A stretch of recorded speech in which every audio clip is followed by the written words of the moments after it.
সুশোভন পাঠশালাতে সবাইকে স্বাগত। আজ আমরা গোলকের বেশ কিছু অতি সংক্ষিপ্ত অঙ্ক করব। এর আগে আমরা পরিমিতি পাঠের আয়তঘন এবং চোঙের অঙ্ক করেছি। সেই সংক্রান্ত অঙ্কগুলো যদি তোমরা দেখতে চাও তাহলে ডেসক্রিপশানে লিঙ্ক রয়েছে, সেখান থেকে দেখতে পারো। এই অঙ্কগুলো যদি করো এবং বইয়ের অঙ্কগুলো যদি করো তাহলে তোমরা পরীক্ষায় কমন পাওয়ার চান্স অত্যন্ত বেশি বলে আমি মনে করছি। ভিডিওগুলি যদি তোমাদের ভালো লাগে তাহলে ভিডিওতে অবশ্যই লাইক করবেন এবং কমেন্ট করতে ভুলবে না।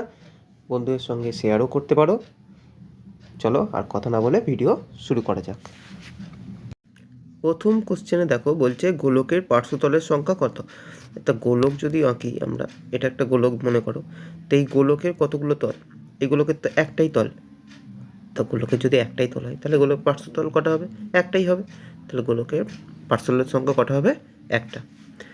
এবারে যদি বলে অর্ধগোলকের তল সংখ্যা কত, তো অর্ধগোলক কেমন দেখতে? অর্ধগোলক হচ্ছে এরকম টাইপের দেখতে, একটা বাটির মতো। এবার অর্ধগোলকের তল সংখ্যা দেখো, এই একটা তো বেন্ডিংটা হচ্ছে একটা তল, আর নিচের এই যে এই পার্টটা এটা একটা তল। তাহলে অর্ধগোলকের কটা তল? অর্ধগোলকের তল সংখ্যা হচ্ছে দুটি। তাহলে গোলকের একটি এবং অর্ধগোলকের দুটি। এই প্রশ্নে বলছে যদি একটি নিরেট অর্ধগোলকের সমগ্রতলের ক্ষেত্রফল 147 পাই বর্গ সেমি হয় তাহলে অর্ধগোলকটির ভূমির ব্যাসার্ধের দৈর্ঘ্য কত হবে বার করতে হবে। তো প্রথমে দেখো, প্রথমে আমরা যদি অর্ধগোলক একটা জাস্ট ছবি এঁকে নিই। তো ধরো এটা একটা অর্ধগোলক। এই অর্ধগোলকের সমগ্রতলের ক্ষেত্রফল বলে দিয়েছে হচ্ছে 147 পাই। তো সমগ্রতলের ক্ষেত্রফলের ফর্মুলা কি? সমগ্রতলের ক্ষেত্রফলের ফর্মুলা হচ্ছে 3 পাই আর স্কোয়ার। এটা হচ্ছে সমগ্রতলের ক্ষেত্রফল কার? অর্ধগোলকের। এবারে আমাদের ভূমির ব্যাসার্ধ দৈর্ঘ্য বার করতে বলেছে। তো এই যে সমগ্রতলের ক্ষেত্রফল তো আমাদের প্রশ্নে বলে দিয়েছে 147 পাই। এবারে আমরা পাই পাই কেটে দিলাম। এবার 3টাকে ওদিকে আমরা পাঠাবো, তাহলে 147কে 3 দিয়ে ভাগ করে দেবো। তো 147কে যদি 3 দিয়ে ভাগ করি তাহলে কত আসছে? ভাগ করলে আমাদের আসছে 49। তাহলে আর স্কোয়ার যদি 49 হয় তাহলে আর সমান কত হবে? √49। আর 49-এর বর্গমূল করলে কত হয়? 7 হয়। তাহলে আমাদের অর্ধগোলকের ব্যাসার্ধের দৈর্ঘ্য কত হবে? ভূমির ব্যাসার্ধের দৈর্ঘ্য হবে 7 সেমি। Option B. এই অঙ্কটা দেখো, আগের অঙ্কটাই দিয়েছে, তারপরে অঙ্কটা উল্টে দিয়েছে। আগেরটা বলেছিল সমগ্রতলের ক্ষেত্রফল যদি 147 পাই হয় তাহলে ব্যাসার্ধ কত? তো 7 হয়েছিল। আর এখানে 7 দিয়েছে, তাহলে উত্তর কত হবে? 147 পাই। তো এটা যদি আমাদের কষতে হয়, তো কষে যদি করতে হয় কেমন করে করবে? করবে হচ্ছে ওই 3 পাই আর স্কোয়ার। তাহলে সমান দিয়ে লিখে দেবো 3 ইন্টু পাই ইন্টু আর স্কোয়ার মানে কত? 7 স্কোয়ার। কিছু কাটাকুটি করার দরকার নেই, যেহেতু পাই দিয়ে অপশান রয়েছে তাই জন্য পায়ের মানটা আমরা বসাবো না, আমরা যেমন আছে রেখে দেবো। এবারে 49-এর সঙ্গে যদি আমরা 3 গুণ করি তাহলেই আমাদের চলে আসবে 147 পাই। তাহলে উত্তর হয়ে গেল 147 পাই। প্রথম অঙ্কটাই বলছে r/2 একক ব্যাসার্ধ বিশিষ্ট একটি নিরেট গোলকের আয়তন কত হবে। তো নিরেট গোলক, তো গোলকের ফর্মুলা কি? গোলকের ফর্মুলা হচ্ছে, আয়তনের ফর্মুলা হচ্ছে 4/3 পাই আর স্কোয়ার। কিন্তু এখানে আর লিখলে তো হবে না, কারণ আমাদের এখানে কি দিয়েছে? আর এর জায়গায় দিয়েছে r/2। তাহলে এখানে r/2 লিখবো, তার কিউব। তাহলে 4/3 পাই আর কিউব। তাহলে এবারে যদি এটা একটু আমরা ক্যালকুলেশন করি, দেখো উত্তরে সবেতেই দেখো পাই রয়েছে, তাহলে আমরা পাই দিয়েই উত্তর রাখবো। তো আমরা কি করছি? 4/3 লিখছি, পাইটা পাই লিখছি, আর আর-এর কিউব করলে আর-এর কিউবই হয়, আর 2-এর কিউব করলে 3 বার 2 গুণ করলে 8 হয়। এবার একটু কাটাকুটি করে নাও। তো যদি একটু কাটাকুটি করি আমরা, তাহলে আসছে 2। তাহলে আমাদের উত্তর কত চলে আসছে? এই 3 আর 2 গুণ করলে আসছে 6। তাহলে আমাদের আসছে 1-এর 6 আর উপরে থাকছে পাই আর-এর কিউব। এটা অপশান নাম্বার দেখো ডিতে রয়েছে, 1-এর 6 পাই আর কিউব ঘন একক। তো উত্তর হবে অপশান ডি। দ্বিতীয় অঙ্কটাও তো একই অঙ্ক, ওখানে যখন r/2 দিয়েছিল এখানে 2r দিয়েছে। তো আমরা একই রকমভাবে যদি বসিয়ে দিই তাহলে কি 4/3 পাই আর কিউবের জায়গায় কী লিখে দেবো? 2r cube. তাহলে হয়ে গেল কত? 4/3 পাই, 2-এর কিউব করলে হবে 8, আর আর-এর কিউব করলে আর-এর কিউবই হয়। এবার কিছু কাটাকুটি হবে না, গুণ হয়ে যাবে, 4 আর 8 গুণ হয়ে যাবে, তাহলে হবে 32 পাই আর কিউব, আর নিচে 3টে যেমন আছে রয়ে গেল। তাহলে উত্তর হয়ে গেল আমাদের option A 32 pi R cube ঘন একক। এই প্রশ্নটা দিয়েছে অর্ধগোলকের ব্যাসার্ধ যদি 7 হয় তাহলে বক্রতলের ক্ষেত্রফল কত হবে। সমগ্রতল নয়, বক্রতল। বক্রতলের ক্ষেত্রফল কত হয়? অর্ধগোলকের ক্ষেত্রে বক্রতলের ক্ষেত্রফলের ফর্মুলা হয় 2 পাই আর স্কোয়ার। এবারে আমরা খালি মান বসিয়ে দেবো। এবারে দেখো এইখানে উত্তরে কিন্তু পাই দেওয়া কিছু নেই, তার মানে আমাদের পায়ের মানটা বসাতে হবে। তাহলে আমরা পায়ের মান বসাচ্ছি 22/7 আর আর স্কোয়ার মানে হচ্ছে 7 স্কোয়ার। তো 7 স্কোয়ারকে তুমি 7 স্কোয়ার না লিখে 2 বার 7 লিখে দেবে। 2 বার 7 মানেই তো 7 স্কোয়ার। এবারে এই 7-এর সঙ্গে এই 7 ধরো কেটে দিলাম। এবারে আমাদের গুণ করলেই উত্তর হয়ে যাবে। তো আমরা দেখতে পাচ্ছি প্রথমে আসছে 44 × 7, আর 44কে যদি আমরা 7 দিয়ে গুণ করি তাহলে আসবে 308 বর্গ সেমি। তার মানে অপশান নাম্বার বি 308 বর্গ সেমি। এই প্রশ্নটাই বলছে নিরেট অর্ধগোলকের সমগ্রতলের ক্ষেত্রফলের সঙ্গে তার সমতলের ক্ষেত্রফলের অনুপাত কত। এবার সমগ্রতল মানে হচ্ছে আমরা এই নিচের তলটাও নেব এবং তার সঙ্গে এই উপরের তলটাও নেব। তার মানে এই সমগ্রতলের ক্ষেত্রে ফর্মুলা কত হয়ে যাবে 3 পাই আর স্কোয়ার। আর সমতল মানে তো শুধু এই নিচের পার্টটা। এই নিচের পার্টটা যদি আমরা তলার দিক থেকে দেখি তাহলে গোল লাগবে। মানে তোমরা যদি এইখান থেকে চোখ দিয়ে ওই ওপরের এই পার্টটাকে দেখো, এই পার্টটা নিচে থেকে দেখলে কেমন হবে, একটা বৃত্ত লাগবে না? আর বৃত্তের ব্যাসার্ধ কত আর, তাহলে এই বৃত্তটার ক্ষেত্রফল কত হবে পাই আর স্কোয়ার। তাহলে এখানে চেয়েছে সমগ্রতলের সঙ্গে সমতলের অনুপাত। তো সমগ্রতলের ক্ষেত্রফল তো 3 পাই আর স্কোয়ার, আর সমতলটা তো বৃত্ত, তাহলে বৃত্তটা কত হয়ে যাবে পাই আর স্কোয়ার। এবারে পাই আর স্কোয়ার যদি কেটে যায় তাহলে এখানে সামনে পড়েগুলো 3 আর এখানে পড়ে থাকবে 1, মানে এটা কেটে গেল, তাহলে হয়ে গেল 3:1। তার মানে আমাদের অপশান নাম্বার ডি 3:1। এই অঙ্কগুলো করার যে নিয়মটা আমি আয়তঘন করার সময় শিখিয়েছিলাম তোমাদের। আশা করি সেই অঙ্ক নিয়মে যদি এই অঙ্কগুলো করো তাহলে খুবই সহজ লাগবে। তো কেমন শিখিয়েছিলাম আর একবার দেখে নাও। প্রথমে আমরা কি লিখে দেবো, এখানে লিখব ব্যাসার্ধ, তারপরে এখানে লিখে দেবো ক্ষেত্রফল, তারপরে এখানে লিখে দেবো আয়তন। এবারে আমাদের কিসের অনুপাত দিয়ে দিয়েছে দেখবো, এখানে 1:2 বলেছে ব্যাসার্ধের অনুপাত। তাহলে ব্যাসার্ধের এখানে 1 লিখলাম, এখানে 2 লিখলাম। আর ক্ষেত্রফল আমরা কি জানি a স্কোয়ার হয়, মানে এটা যদি r হয় তাহলে এখানে ক্ষেত্রফলে r স্কোয়ার বের করবো আর আয়তনে r কিউব বের করবো। তো আমাদের ডাইরেক্ট আয়তন চেয়েছে, তার মানে সামনে যে 1 রয়েছে সেই 1-এর কিউব করে দেবো, আর এখানে যে 2 থাকছে তাহলে এখানে 2-এর কিউব করে দেবো। তাহলে 1-এর কিউব করলে তো একই হয়, 3 বার 1 গুণ করলে একই হয়, আর 3 বার 2 গুণ করলে 2 2 4, 4 2 8, তাহলে 8 হয়। তাহলে আমাদের উত্তর কত হয়ে যাবে 1:8। তার মানে অপশান নাম্বার বি। এটাই যদি বলতো যে ক্ষেত্রফল বের করো, তাহলে ক্ষেত্রফলে দেখো কী হয় আর স্কোয়ার হয়, তাহলে আমরা কী করে দিতাম তখন 1 স্কোয়ার 2 স্কোয়ার, 1 স্কোয়ার করলে 1, 2 স্কোয়ার করলে 4, ক্ষেত্রফল করলে অনুপাত কত হয়ে যেত 1:4। যেমন এর পরের অঙ্কটা ওই একইভাবে যদি আমরা করি, পরের অঙ্কে আয়তনের অনুপাতটা বলে দিয়েছে 27:8, তাহলে এইখানে লিখবো 27 আর 8। এবার 27 কাকে 3 বার গুণ করলে আসে 3-কে, তাই এখানে 3 লিখে দেবো।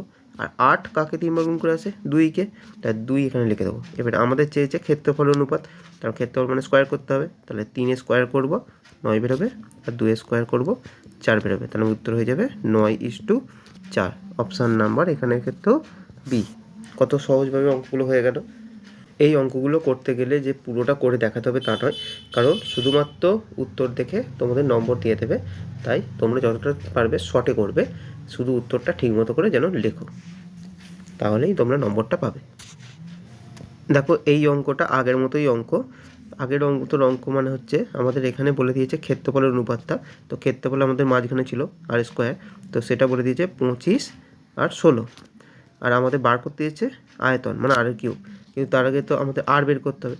তার মানে কাকে 2 বার গুণ করলে 25 হয়, যেহেতু আর স্কোয়ার না, আর স্কোয়ার মানে কি 2 বার আর গুণ করে এসছে, তাহলে কাকে 2 বার গুণ করলে হয় 5-কে, কারণ তোমরা জানো 5 5 25। আর কাকে 2 বার গুণ করলে 16 হয় 4-কে, তাহলে আর এর মান এসে গেল 5 আর 4। এবারে আর এর কিউব করতে হবে, আমাদের আয়তন বের করতে বলেছে মানে আর এর কিউব।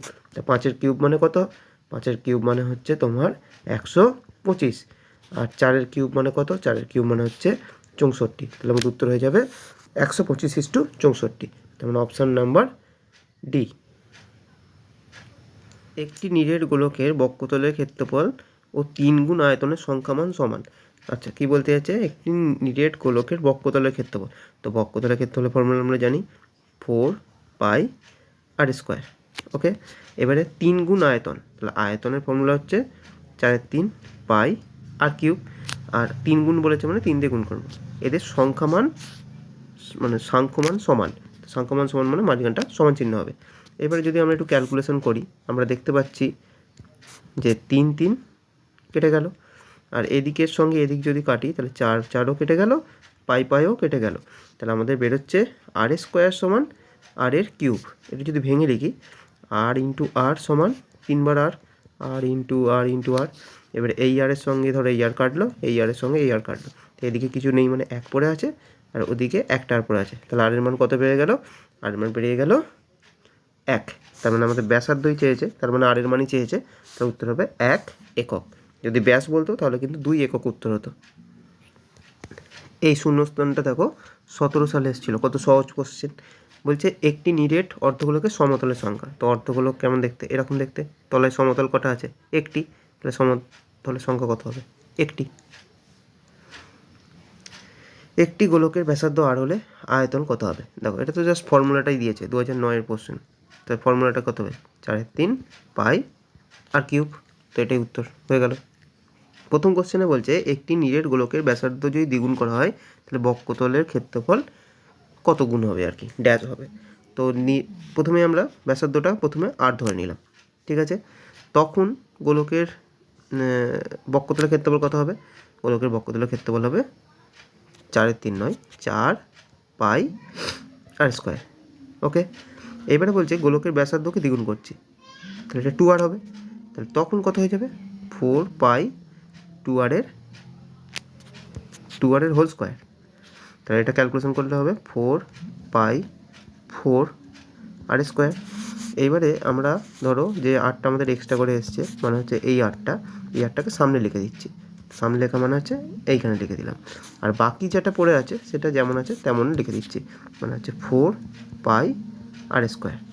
তো তাহলে দেখো আগে যা ছিল তার কত গুণ হয়ে গেল, একটা সামনে 4 গুণ হয়েছে, তার মানে আগে যা ছিল তার 4 গুণ উত্তর হয়ে গেছে। তার মানে উত্তর কত হয়ে যাবে, 4 গুণ। তারপরের অঙ্কটাও আমরা একইভাবে করব। বলছে গোলকের ব্যাসার্ধ দ্বিগুণ করলে আয়তন কত গুণ হবে। তাই এইভাবে করব, কেমন, প্রথমে আর ধরে নেবো, তখন আয়তন কত সেটা লিখে দেবো, 4/3 πr³। এবারে যখন আয়তন দ্বিগুণ হচ্ছে, আয়তন নয় ব্যাসার্ধ দ্বিগুণ হচ্ছে, তা ব্যাসার্ধ দ্বিগুণ হলে 2r হবে। তো আমরা r এর জায়গায় 2r বসিয়ে দেবো, বাকি যেমন আছে রাখবো, শুধু r এর জায়গায় আমরা 2r বসিয়ে হোল কিউব করে দেবো। এবার এটা একটু ক্যালকুলেশন করি। তো 4/3 যেমন আছে রাখলাম, পাই আছে লিখলাম। এবার 2 এর কিউব করলে কত হয়, 2 এর কিউব করলে হয় 8, আর r এর কিউব করলে r এর কিউব। এবার এই যে 8টা এলো, এই 8টাকে আমরা সামনে লিখবো, তাহলে সামনে লিখি 8, আর বাকি যে পার্টটা রয়েছে সেটা যেমন আছে তেমনই রেখে দেবো, মানে 4/3 πr³। তাহলে আমরা কি দেখতে পাচ্ছি, আগে যা ছিল এই জায়গাটা তাই আছে, কিন্তু তার আগে কত এসে গেছে, 8। তার মানে কত গুণ হবে, 8 গুণ হবে। আগের মতোই অঙ্ক সেম ছিল, আগেরটা 4 গুণ হয়েছে। তার মানে কি বুঝলে বলুন, বোঝার ব্যাপার হচ্ছে যদি ব্যাসার্ধ দ্বিগুণ হয় তাহলে গোলকের বক্ষতলের ক্ষেত্রফল কী হবে, দ্বিগুণ হয়েছে মানে 2 স্কোয়ার, তার মানে 4 গুণ হবে। আর যদি ব্যাসার্ধ দ্বিগুণ হয় তাহলে আয়তন কত হবে, আয়তন মানে কিউব, তার মানে 2 এর কিউব 8 গুণ হবে, এরম ব্যাপার। তো একই রকমভাবে যদি আমি আরেকটু বলি, ধরো আমাদের ব্যাসার্ধগুলো বলেছে 3 গুণ হয়েছে। তো ব্যাসার্ধ যদি আমাদের 3 গুণ বলে তাহলে আমাদের বক্ষতলের ক্ষেত্রফল কত হবে, কিছুই করতে হবে না, 3-এর স্কোয়ার করে দেবে। বক্ষতলের ক্ষেত্রফল তো, তাহলে 3-এর স্কোয়ার কত, 9 গুণ, তাহলে উত্তর হয়ে যাবে 9 গুণ হবে। আর যদি এইখানে ব্যাসার্ধ 3 গুণ বলতো দ্বিগুণের জায়গায়, তাহলে আয়তন কত হবে বলতো, তাহলে আমরা 3-এর কিউব করে দেবো, 3-এর কিউব মানে 27, তা তখন উত্তর হয়ে যেত 27 গুণ। বোঝাতে পেরেছি, এরমভাবে ঘুরিয়ে ঘুরিয়ে প্রশ্ন আসতে পারে, আর কত সহজেই তোমরা তাড়াতাড়ি করতে পারবে সেটা আমি একটু বলে দিলাম। লাস্ট কোশ্চেনটা দেখো, একটি নিরেট অর্ধগোলকের ব্যাসার্ধ দৈর্ঘ্য r একক হলে সমগ্র তলের ক্ষেত্রফল কত হবে। তো এটা তো খুবই সহজই অঙ্ক, তো আমাদের এটা জাস্ট ফর্মুলাটা লিখে দিলেই হবে, কত, 3 πr²। তো এটাই হচ্ছে আমাদের উত্তর, 3 πr²। এই প্রশ্নটাই বলছে অর্ধগোলকের ব্যাস গোলকের ব্যাসের দ্বিগুণ, মানে গোলকের ব্যাস যা হবে অর্ধগোলকেরটা দ্বিগুণ হবে। তো এই গোলকের ব্যাসের দ্বিগুণ যদি বলে, তো একই রকমভাবে আমরা বলতে পারি যে অর্ধগোলকের ব্যাসার্ধ একটি গোলকের ব্যাসার্ধের দ্বিগুণ হবে। মানে ব্যাসকে তুমি ব্যাসার্ধতে কনভার্ট করে নিলেও কোনো অঙ্কটাই চেঞ্জ হবে না। ওকে, তাহলে আমরা সেই মতো যদি ধরি গোলকের ব্যাসার্ধ সমান আর, গোলকের ব্যাসার্ধ আর ধরলাম, তাহলে অর্ধগোলক হবে অর্ধগোলকের ব্যাসার্ধ কত হবে 2r, কারণ দ্বিগুণ বলেছে, তো আমরা 2r করলাম। এবারে প্রশ্নে বলেছে গোলক এবং অর্ধগোলকের আয়তনের অনুপাত। তো গোলকের ফর্মুলা কি? গোলকের ফর্মুলা, আয়তনের ফর্মুলা হচ্ছে 4/3 পাই আর কিউব। এবার অর্ধগোলকের আয়তনের ফর্মুলা কি? 2/3 পাই আর কিউব, কিন্তু এখানে আর মানে কত 2r, তাহলে এখানে হয়ে যাবে 2r তার কিউব। এবারে একটু কাটাকুটিটা আগে করে নিই। কি কাটাকুটি? পাই পাই কাটলো, 3 কেটে গেল, তাহলে আমাদের কি পড়ে থাকছে এখানে 4 আর কিউব ইস টু, এখানে থাকছে 2 আর এখানে 2 এর কিউব করলে হচ্ছে 8 আর কিউব। এবারে এইখানে আর কিউবও কেটে যাচ্ছে, তাহলে আমরা আর কিউবও কেটে দিই, এই আর কিউব কেটে দিলাম, তাহলে আলটিমেটলি লাস্টে পড়ে থাকছে 4:16। এবার দুজনকেই 4 দিয়ে ভাগ করা যায়, তো 4কে 4 দিয়ে ভাগ করলে 1 হবে, আর 16কে 4 দিয়ে ভাগ করলে 4 হবে, তাহলে আমাদের উত্তর হয়ে গেল 1:4। তাহলে আমাদের উত্তর হবে 1:4। দেখো উত্তর তাই দেওয়া আছে। দ্বিতীয় কোশ্চেনে বলেছে একটি অর্ধগোলককে গলিয়ে 4টি নিরেট একই আয়তনের বল তৈরি করা হলো, মানে গোলক তৈরি করা হলো। তো অর্ধগোলক ও প্রতিটি বলের ব্যাসার্ধের অনুপাত। তো অর্ধগোলককে যেহেতু গোলাচ্ছে, তাহলে অর্ধগোলকটার ব্যাসার্ধকে আমরা বড় হাতের আর ধরছি, আর গোলকের ব্যাসার্ধকে আমরা ছোট হাতের আর ধরে নিচ্ছি। তাহলে অর্ধগোলকের আয়তন কত? 2/3 পাই বড় হাতের আর কিউব। এবার অর্ধগোলকের আয়তন তো হয়ে গেল, এবার গোলকের আয়তনের ফর্মুলা কি? 4/3 পাই ছোট হাতের আর কিউব। এবার কতগুলো গোলক তৈরি করা গেছে, মানে বল তৈরি করা গেছে 4টে, তাহলে এখানে একটা 4 দিয়ে গুণ হয়ে যাবে। এবার অর্ধগোলকটাকে গলিয়েই তো বলগুলো তৈরি করা হয়েছে, তাহলে অর্ধগোলকের আয়তন আর গোলকের আয়তন কি হবে? সমান হবে। যদি এই গলানোর ব্যাপার থাকে, গলিয়ে জিনিস তৈরি করা হলো, তো তাহলে আয়তন সবসময় সমান হবে, তো আমরা এখানে সমান চিহ্ন দিয়ে দিলাম। এবার আমরা একটু কাটাকুটি করে দেখি কি সুবিধা হচ্ছে। পাই কেটে গেল, 3 কেটে গেল, তাহলে আমাদের কি পড়ে থাকছে? আমাদের পড়ে থাকছে 2 আর কিউব সমান, এখানে পড়ে থাকছে 4×4=16 বড় হাতের আর ছোট হাতের আর কিউব। এইবারে আমাদের অনুপাত চেয়েছে যেহেতু, তাহলে আমরা বড় হাতের আর কিউবটা রাখলাম, আর ওই দিক থেকে ছোট হাতের আর কিউবটা নিয়ে এলাম, আর একই রকমভাবে এখানে 16টা রইলো, আর 2টাকে ওদিকে পাঠালে ভাগ হয়ে গেল, তো এটা কাটাকুটি করলে আসছে 8/1, তার মানে হয়ে গেল 8/1। তো 8/1কে আমরা লিখতে পারি, 8 মানে কার কিউব? 2 এর কিউব, তাহলে 2 তার কিউব, আর এটা মানে 1 মানে আবার 1 এর কিউব লেখা যায়, কারণ 3 বার 1 গুণ করলে সেই একই হয়। তাহলে আমরা অনুপাতটা তো পেয়েই গেলাম। তাহলে আমরা অনুপাতটা কেমন করে লিখবো? দেখো এইখানে আর এর কিউব এসছে, আর এখানে 2 এর কিউব এসছে, তাহলে r মানে বড় হাতের আর ছোট হাতের আর সমান কত হবে? তো বড় হাতের জায়গায় 2 এসছে, আর ছোট হাতের আরের জায়গায় 1 এসছে, তাহলে বড় হাতের আর জায়গায় 2 এসছে বলে 2 লিখলাম, আর ছোট হাতের আরের জায়গায় 1 এসছে বলে 1 লিখলাম। তাহলে আমাদের উত্তর হয়ে গেল 2:1। একটি অর্ধগোলকের সমকোণের ক্ষেত্রফল s হলে এবং তার ব্যাসার্ধ দৈর্ঘ্য 1/√π হলে s এর মান কত হবে বার করতে দিয়েছে। তো অর্ধগোলকের সমকোণের ক্ষেত্রফল ফর্মুলা হচ্ছে 3π r এর স্কোয়ার। তো আর এর জায়গায় এখানে কত বলে দিয়েছে? 1/√π তার স্কোয়ার। এবারে আমরা স্কোয়ারটা করে নিই, 3π 1/√π, মানে রুট আর স্কোয়ার থাকলে রুটটা উঠে যায়, শুধু পাই হয়ে গেল, এই পাই কেটে গেল উপর নিচে, তাহলে আমাদের পড়ে রইল s সমান 3, তার মানে উত্তর হয়ে যাবে 3 বর্গ একক। প্রথম অঙ্কটা দেখো 23 সালে এসছে, বলছে কোনো গোলকের বক্ষতলের ক্ষেত্রফল ও আয়তনের সংখ্যামান সমান হলে ব্যাসার্ধ 3 হবে। তো বক্ষতলের ক্ষেত্রফল হচ্ছে 4π r স্কোয়ার, আর আয়তনের ফর্মুলা হচ্ছে 4/3 পাই আর কিউব। এর সংখ্যামান সমান, তার মানে মাঝখানে সমান আসবে। এবার আবার একটু কাটাকুটি হবে, পাই কেটে গেল, 4 কেটে গেল, তাহলে আমাদের এইদিকে কি পড়ে থাকছে?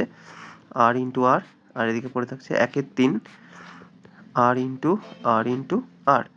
এবার আমরা আরগুলো কাটি, এখানে একটা আর, এখানে একটা আর, এখানে একটা আর, এখানে একটা আর কেটে গেল। তাহলে এদিকে থাকছে 1 সমান 1/3 আর। এবার 3টাকে ওদিকে পাঠিয়ে দাও, তাহলে হয়ে গেল 3 সমান আর। তাহলে ব্যাসার্ধ তো আর হয়, তা আর এর মান পেয়ে গেল 3। আমাদের দেখো প্রশ্নে বলেছে ব্যাসার্ধ 3 এককই হবে, তার মানে প্রথম অঙ্কটা আমাদের কি সত্য হলো। দ্বিতীয়টাই বলছে যদি ব্যাসার্ধ দ্বিগুণ করা হয় তাহলে গোলকটির আয়তন প্রথম গোলকের আয়তনের দ্বিগুণ হবে। তো এটা তো একটা শিখিয়েছিলাম যে যদি ব্যাসার্ধ দ্বিগুণ হয় তাহলে আয়তন কত হয়, 2 কিউব মানে 8 গুণ হয়, তার মানে দ্বিতীয়টা মিথ্যাই হবে। তো একটু যদি বড় করে করতে চাও সামান্য, তাও একটু বড় করেও করাই। দেখো প্রথমে আমরা ব্যাসার্ধ 8 ধরলাম, তো তখন আয়তন কত হবে, 4/3 পাই আর কিউব। এবারে আমরা ব্যাসার্ধকে দ্বিগুণ করে দিলাম, ব্যাসার্ধকে দ্বিগুণ করলে হবে 2r, তাহলে তখন আয়তন কত হবে, 4/3 পাই 2r তার কিউব। তো এটা যদি আমরা ফর্মুলা ফেলি, মানে ফর্মুলাতে ফেলেছি, ক্যালকুলেশন করি, 4/3 পাই 2 কিউব হলে 8 হবে আর আর কিউব। তো এই 8টাকেই আমরা আবার সামনে পাঠিয়ে দেবো, তা লিখছে 8 আর বাকিটা যা আছে 4/3 পাই আর কিউব। তাহলে আমরা যা দেখতে পাচ্ছি যা ছিল তার সঙ্গে খালি 8 গুণ হয়েছে, তাহলে উত্তর হবে 8 গুণ। কিন্তু এখানে যেহেতু দ্বিগুণ দেওয়া আছে তার মানে এটা হবে মিথ্যা। এই অঙ্কটা দুবার করা হলো, আশা করি বুঝতে পেরেছ। বলছে একটি অর্ধগোলকের সমগোলকের ক্ষেত্রফল যদি 36 পাই হয় তাহলে ব্যাসার্ধ 3 হবে, এটা সত্য মিথ্যা বার করতে বলেছে, 17 সালের অঙ্ক। তো অর্ধগোলকের সমগোলকের ক্ষেত্রফল 3 পাই আর স্কোয়ার সমান হচ্ছে 36 পাই। তো আমরা পাই কেটে দিলাম, আর স্কোয়ার সমান কি হচ্ছে 36/3, তাহলে আর স্কোয়ার সমান হচ্ছে 12। তাহলে আর স্কোয়ার যদি 12 হয় তাহলে আর এর মান কত হবে, আর এর মান হবে √12। কিন্তু √12 কখনোই কি 3 হতে পারে না, তার মানে এটা হবে মিথ্যা। এই কোশ্চেনটাই বলছে একই ব্যাসার্ধ বিশিষ্ট নিরেট গোলক এবং অর্ধগোলকের সমগোলকের ক্ষেত্রফলের অনুপাত হচ্ছে 2:1। এটা সত্য হবে না মিথ্যা হবে, 24 সালের প্রশ্ন। আচ্ছা, একই ব্যাসার্ধ তার মানে গোলকের ব্যাসার্ধ আর অর্ধগোলকের ব্যাসার্ধ আর। গোলকের সমগোলকের ক্ষেত্রফলের ফর্মুলা হচ্ছে 4 পাই আর স্কোয়ার, আর নিরেট অর্ধগোলকের সমগোলকের ক্ষেত্রফল ফর্মুলা হচ্ছে 3 পাই আর স্কোয়ার। তো আমাদের অনুপাত চেয়েছে, তো এখানে দেখতে পাচ্ছি আমরা পাই আর স্কোয়ার কেটে গেল, তাহলে 4:3। কিন্তু আমাদের যে অনুপাত দেওয়া আছে 2:1 আর 4:3 যেহেতু অসমান, তার মানে এটা কী হবে, মিথ্যা হবে। এই কোশ্চেনটা আমাদের লাস্ট কোশ্চেন। দুটি অর্ধগোলকের বক্ষতলের ক্ষেত্রফল বলে দিয়েছে 4:9, এদের ব্যাসার্ধের অনুপাত 2:3 হবে, এটা বার করতে দিয়েছে। এই অঙ্ক অনেকবার করিয়েছি। আমাদের যেহেতু ক্ষেত্রফল বলেছে, ক্ষেত্রফল মানে ধরো আর স্কোয়ার, সেটা বলেছে 4:9 লিখলাম। আর তো তাহলে আমাদের ব্যাসার্ধ কত হবে, তো আর বের করতে হবে। কাকে দুবার গুণ করে 4 আসে, 2কে, আর কাকে দুবার গুণ করে 9 আসে, 3কে। তাহলে আমাদের ব্যাসার্ধের অনুপাত হয়ে যাবে 2:3। তো আমাদের সেটাই দেওয়া রয়েছে, তার মানে এই লাস্টের যে প্রশ্নটা রয়েছে সেটা হচ্ছে সত্য। তোমরা যদি গোলকের এই অঙ্কগুলো তার সাথে বইয়ের যে অতি সংক্ষিপ্ত প্রশ্নগুলো রয়েছে সেগুলো ভালো করে প্র্যাকটিস করো, তাহলে যে মাধ্যমিক পরীক্ষায় তোমরা খুব ভালো ফল করতে পারবে বলে আমার মনে হয়। গোলক থেকে যেই অঙ্ক আসুক না কেন, এই টাইপের বাইরে অঙ্ক আসার সম্ভাবনা খুবই কম। তাই সবাই খুব ভালোভাবে পড়াশোনা করো এবং সবাইকে বেস্ট অফ লাক।